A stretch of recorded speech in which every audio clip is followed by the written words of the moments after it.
চার হাত পা বাঁধা শরীর ক্রমশ ঘুরপাক খাচ্ছে। প্রথম দেখায় মনে হতেই পারে মধ্যযুগীয় কায়দায় চলছে নির্যাতন। তবে ব্যাপারটি মোটেও তেমন নয়। শরীরকে সতেজ ও সুস্থ রাখতেই এমন পাগলাটে ব্যায়াম।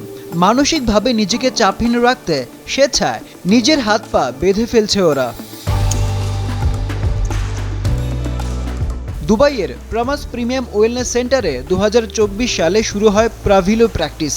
প্রাভিলো হলো প্রাচীন স্লাভিক জাতি ও রাশিয়ান অঞ্চলের একটি ঐতিহ্যবাহী ব্যায়াম। রাসায়নিক শব্দ প্রাভিলোর আবিধানিক অর্থ সঠিক জায়গায় রাখা বা সংশোধন করা, অর্থাৎ শরীর ও মনের ভারসাম্য ঠিক রাখতেই এমন ভুতুড়ে ব্যায়াম। অনেক পুরনো ব্যায়াম এটি, তবে নিজেদের ফিট রাখতে এটা আধুনিক সময়েও বেশ কার্যকর। আমরা নিজেদের শরীর ও মন সতেজ রাখতে পারি। শরীরের প্রত্যেকটা অঙ্গই বেশ সচল হয়ে যায় এই ব্যায়ামের মধ্য দিয়ে। অনেকেই ভয় পায় এই ব্যায়াম। কেউ কেউ বলে এটা রীতিমতো নির্যাতন, আবার কেউ কেউ বেশ স্বাচ্ছন্দ্যে নিজের ইচ্ছেতে চলে আসে এই প্রামাস প্রিমিয়াম ওয়েলনেস সেন্টারে। এই ব্যায়ামের দুটো দিক আছে।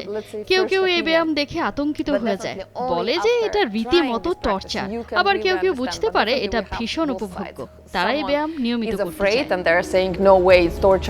গেল 2 বছরে এই ব্যায়ামের প্রতি আগ্রহী হয়ে উঠেছে দুবাইয়ের বহু বাসিন্দা। এটা দারুণ আমার জন্য। এই ব্যায়াম আমাকে চাঙ্গা করে তোলে, পুরো শরীরকেই সতেজ করে তোলে, মনকে প্রফুল্ল করে। এই প্রাচীন ব্যায়ামটি মনোযোগ বাড়াতে দারুণ কার্যকর। মানসিকভাবে চাঙ্গা থাকার পাশাপাশি মন ও শরীরের অসাধারণ সংযোগ ঘটে এই প্রাভিলো প্র্যাকটিসের মাধ্যমে।